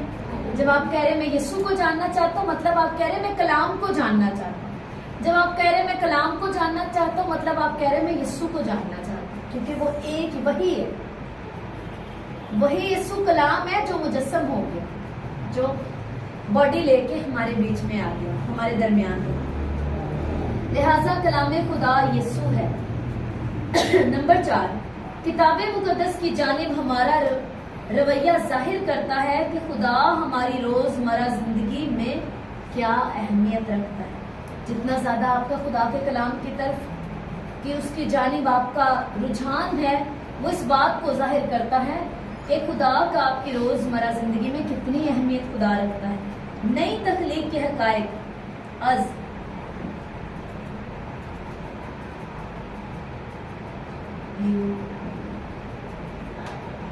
ओके। नंबर 5 देखो, यूहन्ना 14:5 में एक हवाला है, अगर तुम मुझसे मोहब्बत रखते हो तो मेरे क्या करोगे? वेरी वेरी ना deep revelation.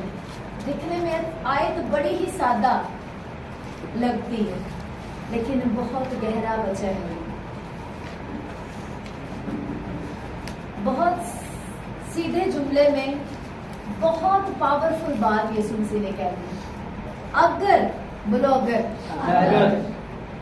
If you love me, ना एक तर्जुमे में लिखे if you really love me, अगर तुम वाकई में मुझे प्यार करते हो, तुम मेरे हुक्मों पर अमल करोगे ही करोगे।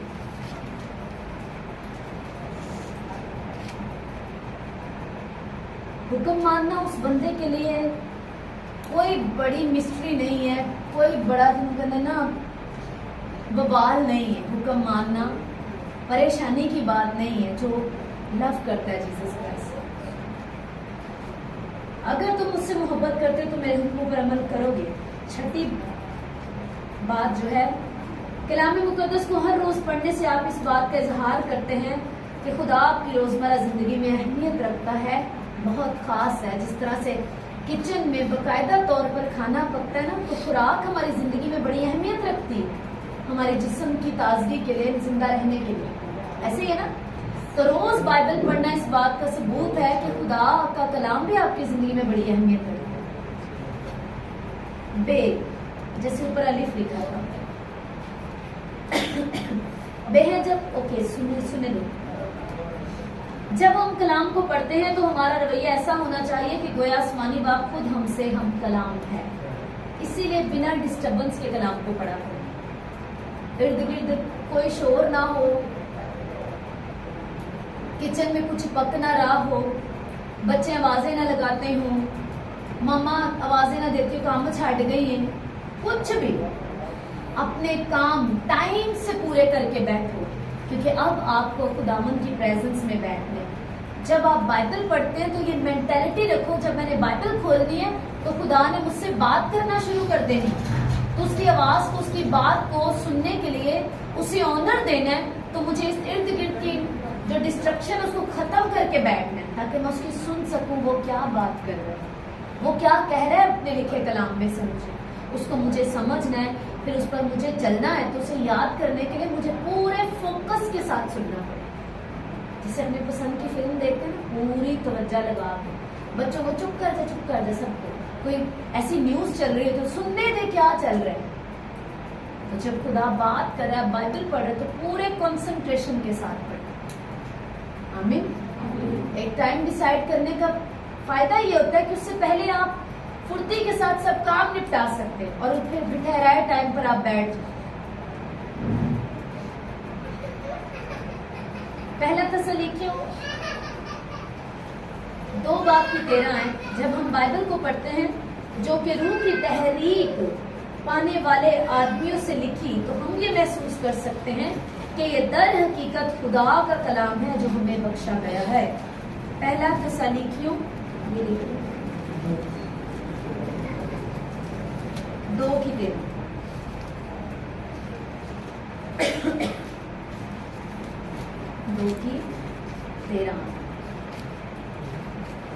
उसके आगे लिखे, खुदा का कलाम उन लोगों में काम करता है जो ये ईमान रखते हैं कि ये दर हकीकत खुदा का कलाम।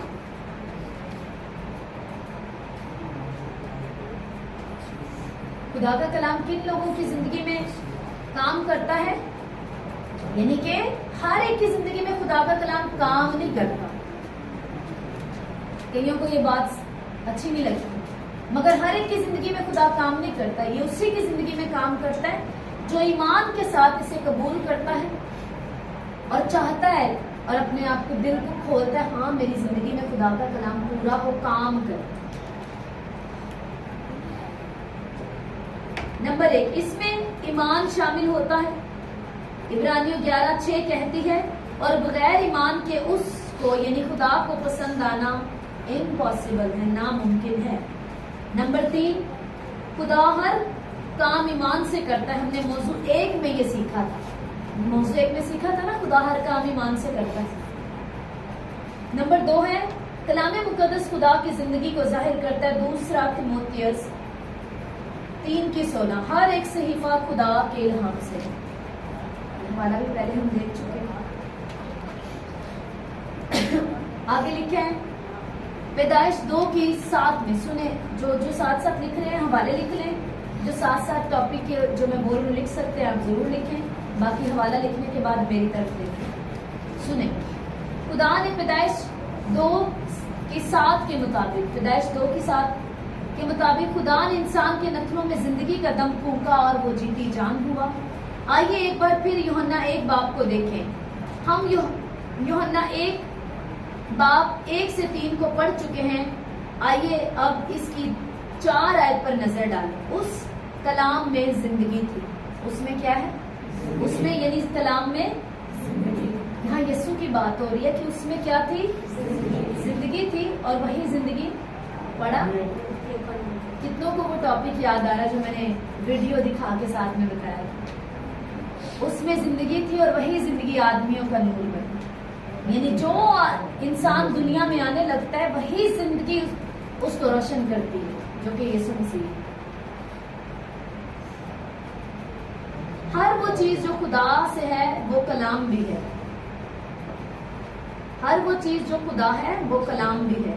हर वो चीज जो कलाम है वो खुदा भी है।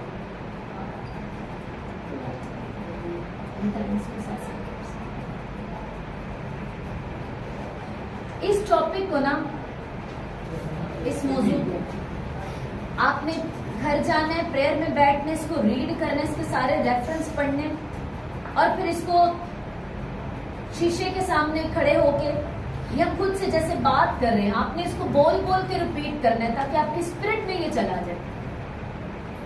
तब आपको ये लगेगा नहीं कि ये क्या बोला जा रहा है। कलाम खुदा है, नंबर 5। नंबर 6, उस में यानी कि खुदा में जिंदगी थी, लिहाजा कलाम मुकद्दस में भी जिंदगी है। आगे लिखे है यीशु कलाम है, मुकाशफा 19:3, उसका नाम कलाम खुदा कहलाता है। यीशु क्या है? कलाम है। इसका जो है वो बाइबल में लिखे कलाम में इसका प्रूफ है कि उसका नाम कलाम खुदा कहलाता है। किसका? यीशु मसीह का। यीशु कलाम यीशु का इजहार है। नंबर 2, कलाम खुदा है जो हमारे साथ मौजूद है। और जब आप कलाम को पढ़ते और इसको अपने अंदर बसाते हैं तो मतलब यीशु आपके अंदर बसता है। इसीलिए जिस जिंदगी के अंदर कलाम बसा हुआ है और जो वचन पे चलती है, जब उसको शैतान देखता है तो रिएक्ट करता है, उसको नजर आता है यीशु मसीह कलाम के रूप में उस जिंदगी में। समझ आ रही है? यसाया 7:14, एक कुमारी हमला होगी और बेटा पैदा होगा और उसका नाम अमानुएल रखेंगे, जिसका मतलब है खुदा हमारे साथ, यानी कलाम हमेशा हमारे साथ है। ठीक है। अब सवाल ये कि फरिश्ते ने तो कहा था कि उसका नाम यीशु रखना, वही अपने लोगों को उनके गुनाहों से यूसुफ से ये कहा था उसका नाम क्या रखना? यीशु रखना। अपनी बीवी को अपने यहाँ ले आ, अपने यहाँ ले आने से मत डर, क्योंकि जो उसके पेट में रूहुल कुदुस की कुदरत से है उसके बेटा होगा और तू उसका नाम यीशु रखना, यूसुफ से कहा। और वो क्या होगा? वही अपने लोगों को उनके गुनाहों से निजात देगा। लेकिन यसाया से क्या कहा? यसाया की मार्फत क्या कहा गया? एक कुमारी हमला होगी, बेटा होगा और वो उसका नाम अमानुएल रखेंगे। तो रखा तो नहीं, रखा तो यीशु, बता भी फरिश्ता है। तो इट्स मीन वो एक साइन दिया जा रहा था कि वो उसका नाम अमानुएल रखेंगे, मतलब उसका नाम वो खुदा जो जिसने तख्लीक किया वो खुदा खुद हमारे दरमियान हो, खुदा हमारे साथ। तो ये उन लोगों के लिए बड़ा जवाब है जो यीशु को कहते हैं जी यीशु तो नबी। तो यहाँ ये नहीं लिखा नबी हमारे साथ, लिखा है खुदा हमारे साथ। तो यीशु खुदा है। ये सबसे पावरफुल वचन है जवाब देने का। हालेलुया। कुंवारी से कौन पैदा हुआ? यीशु मसीह। हालेलुया। और उसका नाम अमानुएल रखा गया, रखेंगे, यानी कि जिसका मतलब है, यानी कि एग्जाम्पल के लिए कि अमानुएल यानी कि उसका नाम होगा खुदा हमारे साथ। वो जो पैदा होगा कुंवारी से वो कौन होगा? खुदा हमारे साथ। वो कौन होगा? जो कुंवारी से पैदा होगा वो कौन होगा?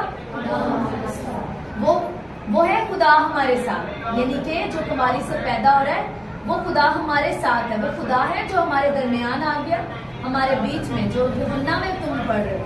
सारे रेवलेशन उसमें 1 से 14 सारा के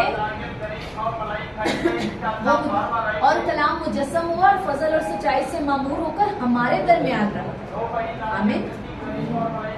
जिसका तर्जुमा है खुदा हमारे साथ। तो नबी हमारे साथ नहीं, यीशु खुदा है, खुदा हमारे साथ। कलाम हमेशा है, हमेशा से हमेशा तक है। इसके लिए आगे हवाले दिए। कलाम है यानी ये अभी भी सरगर्म है, कलाम हमेशा सरगर्म है। खरूज 3:14,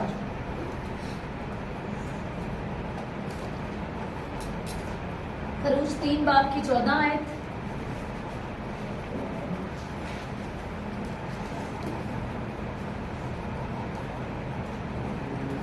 मूसा से कहा यूं कहना कि मैं जो हूं ने मुझे तुम्हारे पास भेजा है, यानी कि कलाम शुरू से है। यीशु ने भी क्या कहा? मैं जो हूं। ये क्या कहा मूसा से खुदा ने?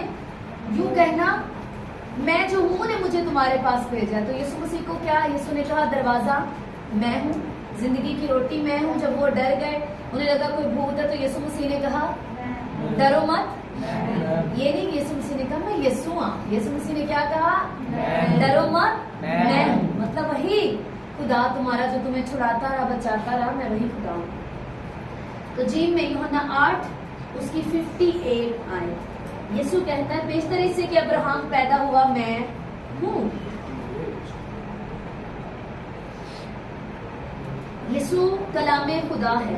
कलाम अभी भी सरगर्म अमल है, ये महज माजी या मुस्तकबिल की हद तक महदूद नहीं है। यानी कि खुदा के कलाम को जमानों की और हदों की कोई कैद नहीं है। ये शुरू से ही था और शुरू तक रहे। जैसे ये तब सरगर्म था, अब भी सरगर्म। कलाम के बगैर आपके पास कोई जिंदगी, ताकत, हिकमत, इम्तियाज की सलाहियत या कुव्वत नहीं हो सकती। दुनियावी तौर पर जितने मर्जी तालीम पाई है, टैलेंटेड हैं, बहुत पढ़े लिखे हैं, बड़े जीनियस हैं, तो भी बाइबल मुकद्दस को जान और समझ नहीं सकते। और अनपढ़ भी जो पतरस की तरह, हाँ, वो भी इसके गहरे मुकाशफों को समझ सकते हैं और बयान कर सकते हैं और खतूत लिख सकते हैं। जैसे पौलुस तो बहुत पढ़ा लिखा था, पतरस ने जैसे लिखी, या आज भी बुक्स लिखी जाती है गहरे रेवलेशन को दास से पाने के बाद। तो कहते हैं कि कलाम के बगैर आप के पास कोई जिंदगी, कौन सी जिंदगी? वो कसरत वाली जिंदगी, वो आम जिंदगी जो लोग जी रहे हैं, वो वाली जिंदगी की बात नहीं बाइबल करी। अबंडेंस लाइफ, कसरत वाली जिंदगी की बात करी। कलाम के बगैर आपके पास कोई जिंदगी, कोई ताकत, कोई हिकमत, कोई इम्तियाज यानी परख की सलाहियत या कुव्वत नहीं हो सकती। आपको ऐसी जिंदगी जीने के लिए, हिकमत से भरे होने के लिए, पावरफुल बनने के लिए, परख करने के लिए आपको खुदा के कलाम की जरूरत है। आमीन। तो इसको लेना है और इसको बहुत पढ़ना है। आज से जिसको कहते हैं ना, कलाम के लवर बन जाओ। हर वक्त इसी की धुन लगी हो, ये मुंह पे रहे, पहले दिल में भर लो और फिर मुंह पे रहे। हर दिल में भरते जाओ, मुंह पर लगातार इसको रखो। यही विक्ट्री सबसे, एक क्रिश्चियन जो है, एक आम नॉर्मल क्रिश्चियन में और एक विक्टोरियस क्रिश्चियन में फर्क ही यहाँ पैदा हो जाता है। उसने दिल में भरा है और उसके मुंह पर वचन रहे। दिल में भर लो और मुंह पे सदा रखो और इसको बोलो। यही विक्टोरियस क्रिश्चियन लाइफ का सीक्रेट है और कुछ नहीं।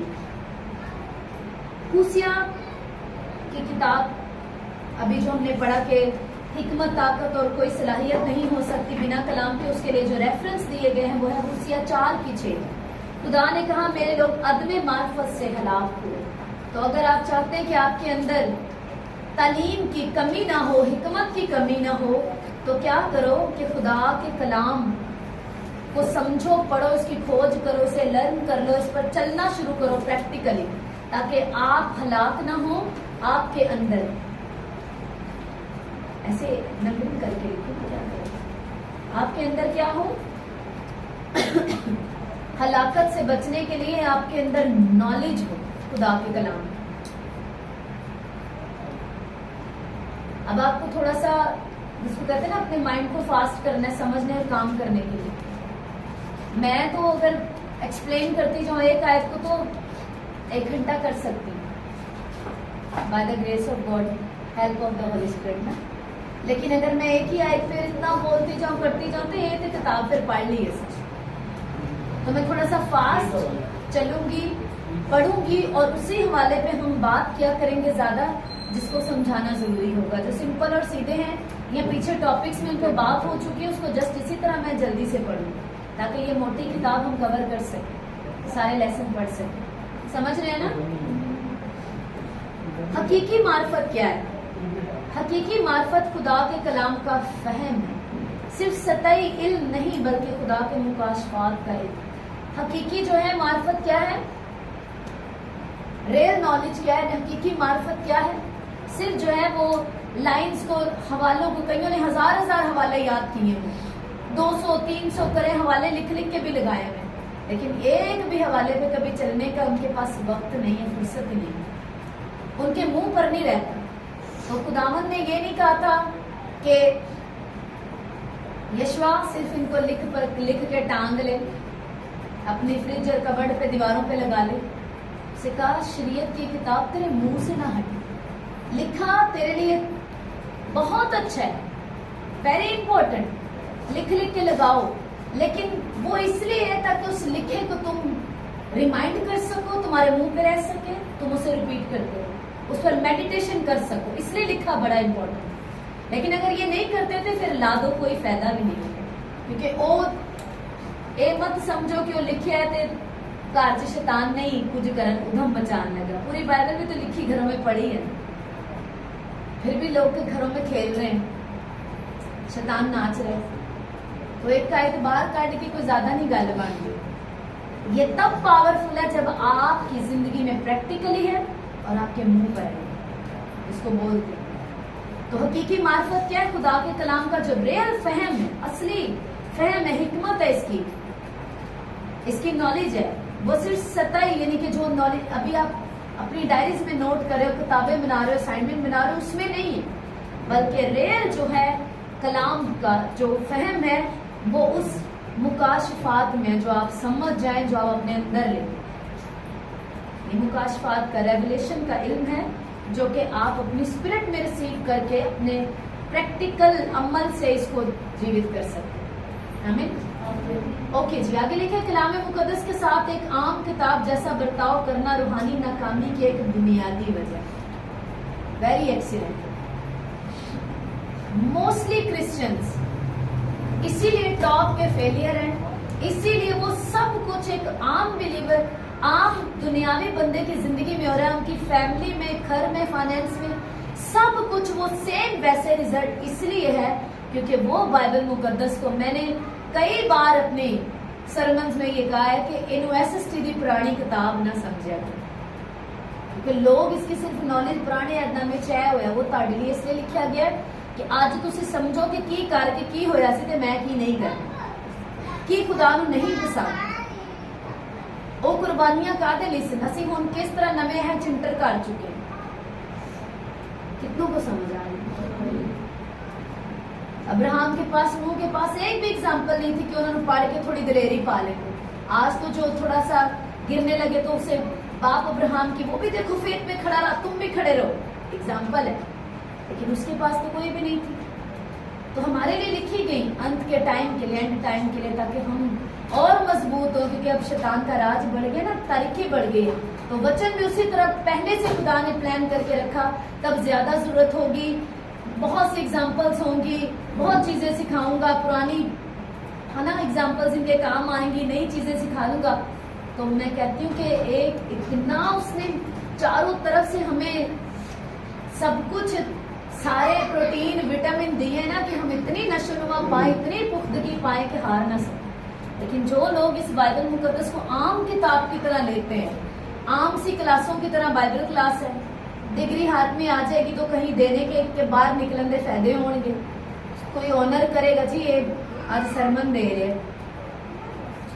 इससे कोई फर्क नहीं पड़ता। हालेलुया।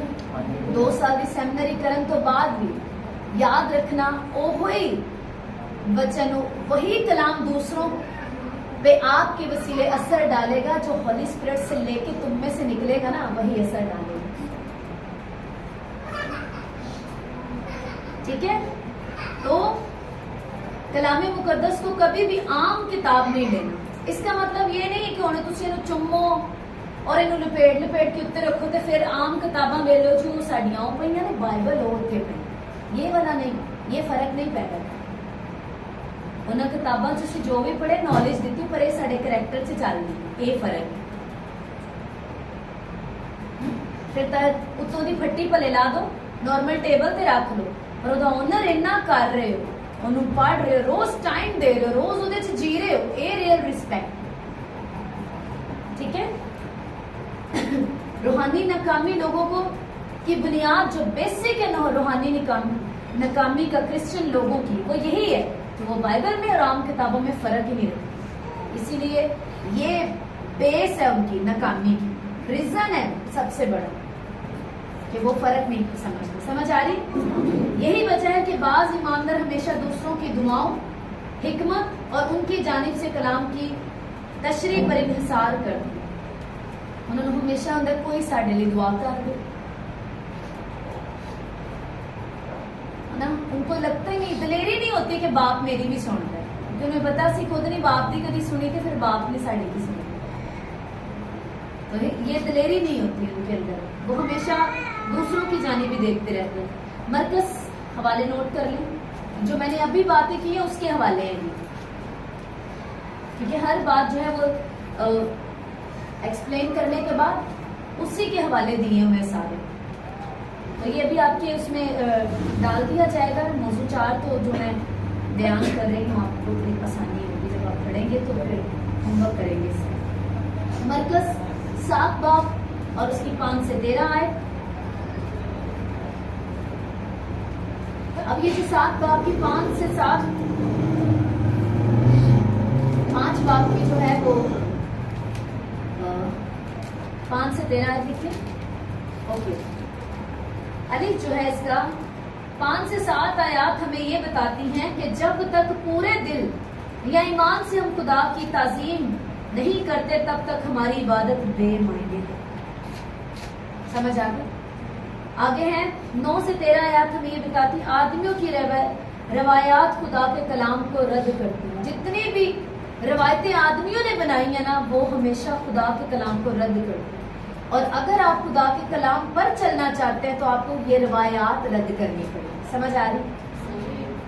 सारी रस्मों रवायात जो है दुनियावी जो है, ये सारी रवायतें खुदा के कलाम को रद्द करके बनाई गई है और लोग इनको कलाम को रद्द करके इन पर चल रहे हैं। और अगर आपको खुदा के कलाम पर चलना है तो आपको फिर इनको रद्द करना पड़ेगा। समझ आ रही? दुनियावी तरीकों को, उन रस्मों रिवाज को, रवायात को आपको रद्द करना पड़ेगा। जी, हम आदमियों दोस्तों, हाँ 8:40 हम आदमियों दोस्तों रिश्तेदारों टीवी या वीडियो पर आने वाली खबरें, डॉक्टर्स की रिपोर्ट्स की बातों को खुदा के कलाम पर तरजीह देकर खुदा के कलाम को रद्द करते हैं। ये सारी बातें आप लोगों ने सरमन में सो मेनी टाइम सीखी हैं। जब दोस्तों की बात, मेरा दोस्त है कहता है, साड़ा सियाना है कहता है, साढ़े बड़े है कहते ने, टीवी पे है चल रहे हैं, आने वाली जो खबरें हैं वो ये, डॉक्टर्स की रिपोर्ट ये कह रही, डॉक्टर ने कह दी।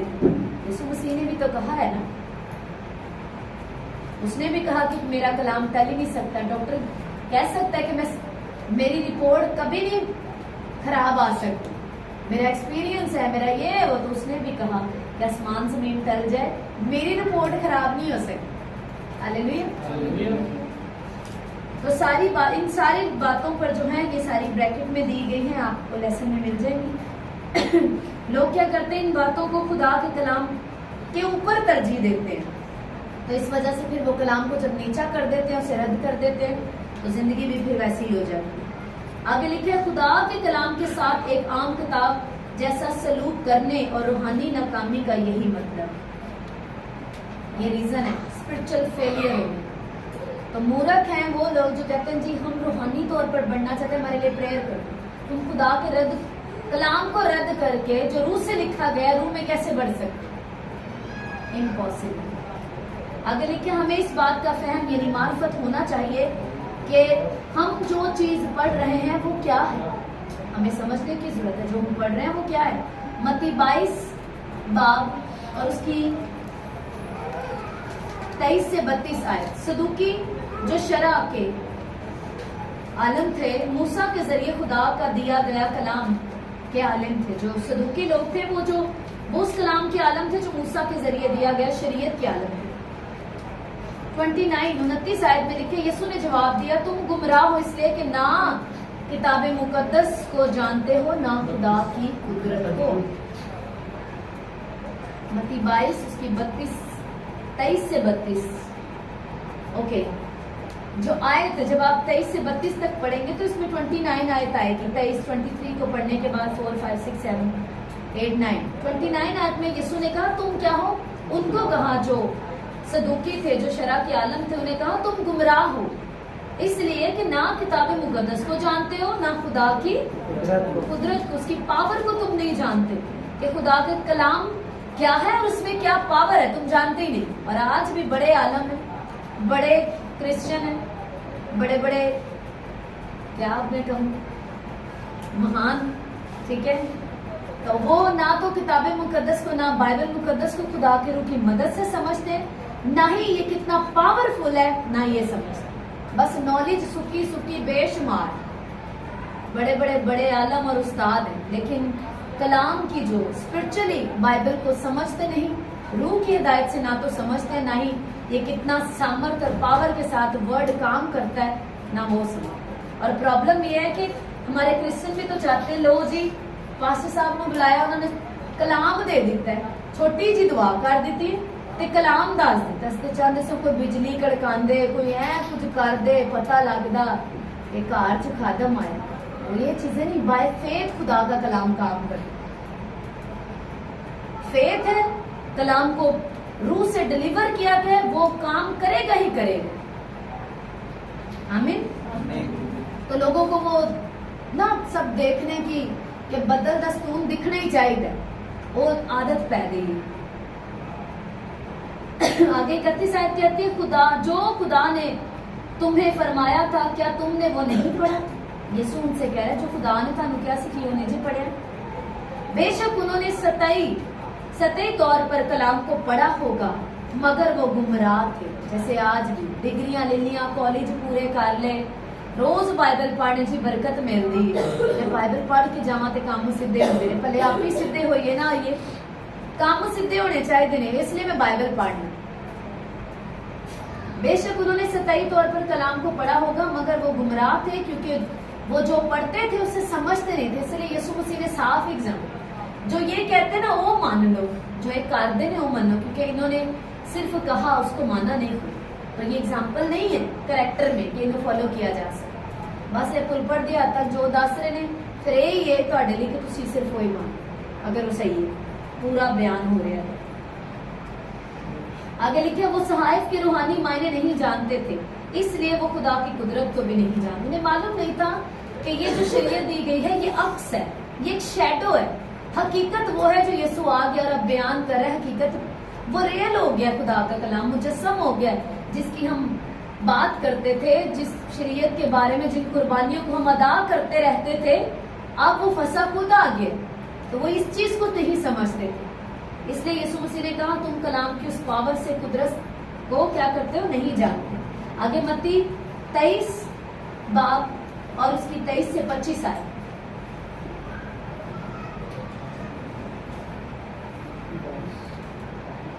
मत्ती 23 बाब और उसकी 23 से 25 आए। यहाँ लिखा है, उन्होंने शरीयत के हरूफ की पैरवी तो की, मगर रूह की शरीयत समझने में नाकाम रहे।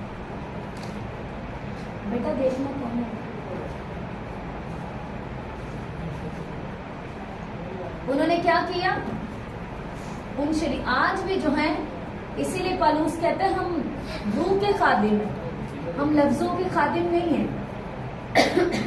सिर्फ जो है वो लफ्जों के रट्टे मार लें या लफ्ज सीख जाएं, टॉपिक तैयार कर ले, कहते हैं हम रूह के खादिम हैं, नए अहद के खादिम हैं। तो नए अहद में जिए और रूह से चले। आमीन। क्या कहते हैं? मत्ती जो है वो 23 के मुताबिक लिखे है, उन्होंने शरीयत के हरूफ की तो पैरवी कर ली है, मगर रूह की शरीयत समझने में नाकाम। ओके, आगे देखें, वो लिखे है वो रहम, इंसाफ और ईमान के मामला में नाकाम हो गया। इसलिए यीशु मसीह ने कहा हर चीज के दही की देन दो, मगर रहम, इंसाफ और ईमान को तुमने क्या कर दिया है, छोड़ दिया। और आगे इसीलिए लिखा है, ये मत्ती 23 में आपको मिलेगा, वो रहम, इंसाफ और ईमान के मामला में नाकाम हो गए। नंबर 2 लिखा है, वो खुदा के कलाम की रूह को ना समझते थे, जो कि खुदा के कलाम का मरकज है। खुदा के कलाम की रूह को नहीं समझते, स्पिरिट ऑफ नॉलेज को, कलाम की रूह को नहीं समझते थे, जो कि खुदा के कलाम का मरकज है। मत्ती 24 हमारे नोट करो, बस ये थोड़ा सा जिसको क्लोज करना है। मत्ती 24 की 24, झूठे मसीह और नबी लोगों को यहाँ तक कि बरगजीदा लोगों को भी गुमराह करेंगे। ये पहले से हमें वार्निंग मिली हुई है। नंबर 1, वो ईमानदारों को किस तरह से गुमराह कर सकते हैं। नंबर 2, वो उन्हें गुमराह कर सकते हैं क्योंकि वो कलाम के रूहानी मायनों को नहीं समझते और नहीं जानते कि उन्होंने क्या पढ़ा। तो कलाम में मैंने पहले भी बताया, मिलावट करके तोड़ मरोड़ के, ठीक है जी ताड़े हालात बहुत खराब ने, टाइट नाम ही दो तो कोई नहीं। तो क्या किया, कलाम वैसे नहीं दिया जैसे है, हालेलुया। आगे याकूब पहले बाब की 22 से 25 आए। कलाम को सिर्फ सुने नहीं बल्कि इस पर अमल भी करें, क्योंकि ऐसा ना करना खुद को धोखा देने के मुतरादिफ। फिर बाइबल पढ़ने का कोई फायदा नहीं हुई। गल बाइबल पढ़ना जी बरकत मिलती है, मेरे काम सीधे होने, फिर तू तो ना सीधा होया कभी भी, वही बात होगी, तो फायदा भी कोई ना हुआ तुम्हें। नंबर 1, लेकिन कलाम पर अमल करने वाले बनो, ना महज सुनने वाले जो अपने आप को धोखा देते हैं। यीशु ने साफ कहा, जो सिर्फ इसको पढ़ते हैं और सुनते हैं पर अमल कोई नहीं करते, वो अपने आप को एक फेक क्रिश्चियन के रूप में खुद प्रूव करते हैं। वो अपनी लाइफ में खुद प्रोफेसी करते हैं कि हम कहीं नहीं पहुंचने वाले, वो जो मर्जी कर लें वो कहीं नहीं पहुंच सकते। क्यों? क्योंकि वो महज सुनने वाले हैं, इस पर अमल करने वाले नहीं है। वो सबसे बड़ा धोखा ना अपने पास्टर नु, अपने मम्मा नु नहीं, पापा नु नहीं, वाइफ नु नहीं, हस्बैंड नु नहीं, टीचर नु नहीं, बाइबल दे किसी नु नहीं। वो सबसे ज्यादा बड़ा धोखा खुदा को भी नहीं, अपने आप को दे। क्योंकि जो कोई कलाम का सुनने वाला हो और वो उस पर अमल ना करने वाला ना हो, वो उस शख्स की मानिद है जो अपनी कुदरती, यीशु मसीह ने एग्जाम्पल दी है।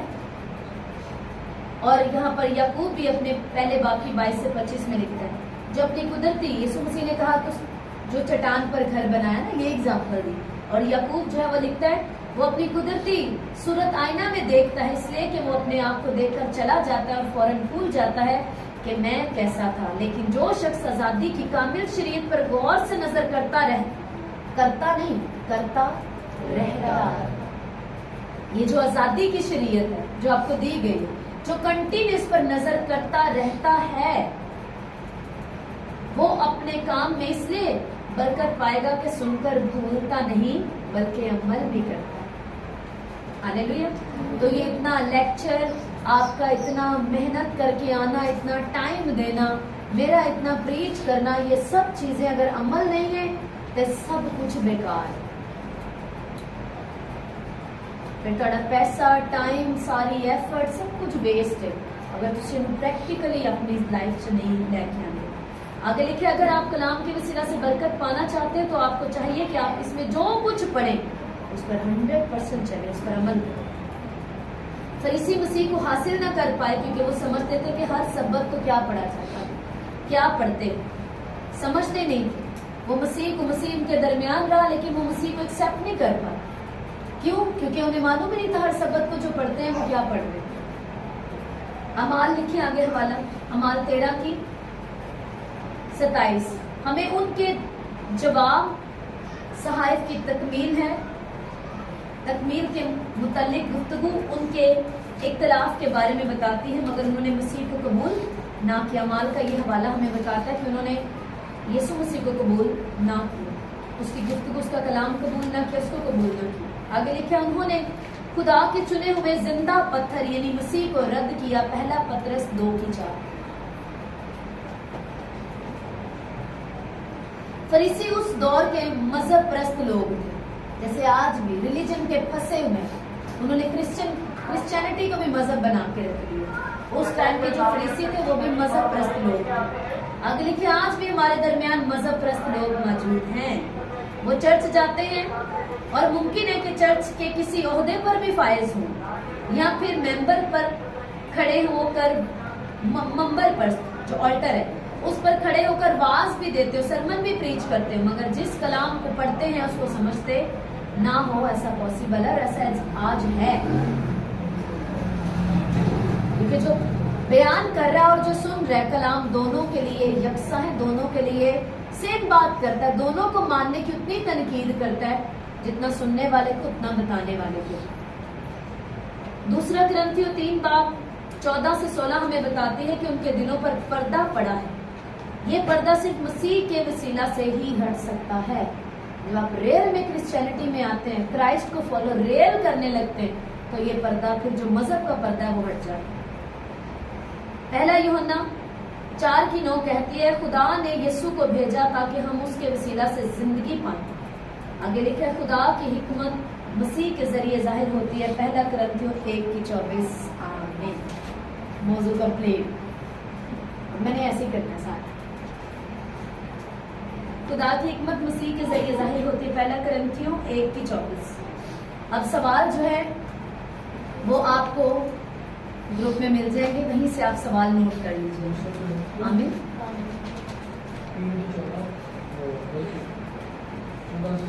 चलें जी, गॉड ब्लेस यू। आज का आपका आधा टॉपिक पूरा हुआ और चौथा भी कंप्लीट हो गया।